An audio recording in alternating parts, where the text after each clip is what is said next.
श्रीराम समर्थ. श्रोते हो, आपण ऐकत आहात श्री गोंदवलेकर महाराज यांचे प्रवचन. देहबुद्धीचा त्याग करावा. मानाला कारण अभिमान होय. मी मोठा असे मनाने घेतले म्हणजे मानाची गरज लागते. हा अभिमानच भगवंताच्या आणि आपल्यामध्ये आड येतो. हा अभिमान घालवायला गुरु आज्ञेत राहणे, त्यांना शरण जाणे आणि त्यांनी सांगितलेली साधने करणे हे उपाय आहेत. पण ही साधने निराभिमानाने झाली पाहिजे. हा अभिमान फार सूक्ष्म असतो. मी गुरु आज्ञेत राहतो, त्यांनी सांगितलेली साधने करतो, आता माझा अभिमान गेला हे म्हणणे सुद्धा अभिमानाचेच बोलणे होय. खरे पाहता अभिमान बाळगण्यासारखे आपल्याजवळ आहे तरी काय? शक्ती की पैसा की कीर्ती?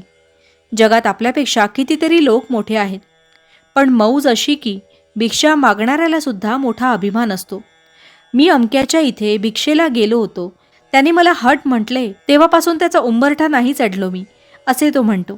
तेव्हा हा अभिमान आणि अपमान ही काय चीज आहे याचा शोध आपण घ्यायला पाहिजे. याला अगदी मूळ कारण देहबुद्धी. ही देहबुद्धी नाहीशी झाली पाहिजे. एखाद्या झाडाला खत घालीत गेले तर ते मरेल कसे? मला लोकांनी बरे म्हणावे, मान द्यावा, शिव्या दिल्या तर वाईट वाटते. हे देहबुद्धीला खत घालण्यासारखे आहे. चांगले वाईट मान अपमान सर्व देवाला अर्पण करावे. वस्तुतः कर्तेपणच त्याच्याकडे सोपावे, म्हणजे त्या कृत्याचे परिणाम मनावर होऊ देऊ नयेत. व्यवहारात थोडा अभिमान लागतोच, पण तो केवळ कारणापुरता असावा. वरिष्ठांनी नोकराशी वागताना अभिमान पाहिजे, पण तो तितक्याच पुरता. त्याचा मनावर परिणाम होऊ देऊ नये. ही देहबुद्धी हा अभिमान जायला सद्गुरूचे होऊन राहावे. निदान बळजबरीने तरी मी त्याचा आहे असे म्हणावे. सद्गुरू तुम्हाला नकळत तुमचा अभिमान दूर करतील. परमार्थात संतांचेच ऐकण्यात महत्त्व आहे. तेथे आईबापांचे का ऐकू नये?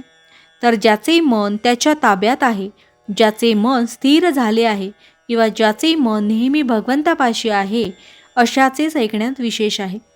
आपल्या देहबुद्धीची तरा मोठी विलक्षण असते. सगुणोपासना आपल्या सवयीच्या आड येते, म्हणून मनुष्य ती करीत नाही. फारच सोपे म्हणून तो भगवंताचे नाम घेत नाही आणि फुकट काय जेवायला घालायचे म्हणून तो अन्नदान करीत नाही. असा मनुष्य फुकटच जायचा.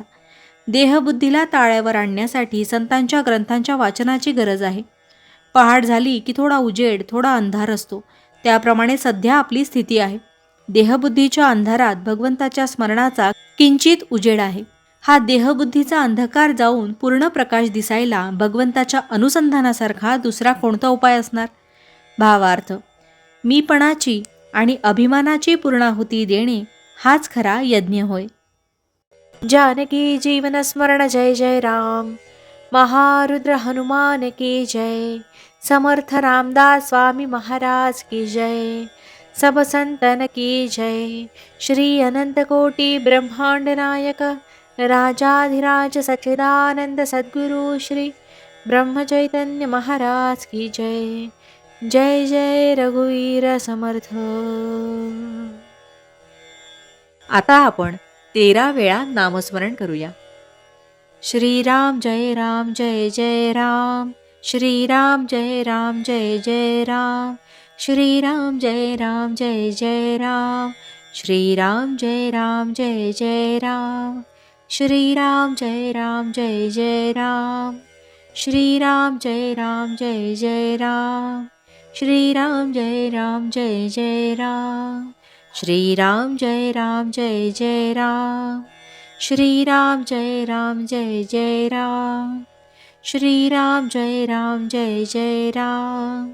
श्रीराम जय राम जय जय राम. श्रीराम जय राम जय जय राम. श्रीराम जय राम जय जय राम. जय श्रीराम.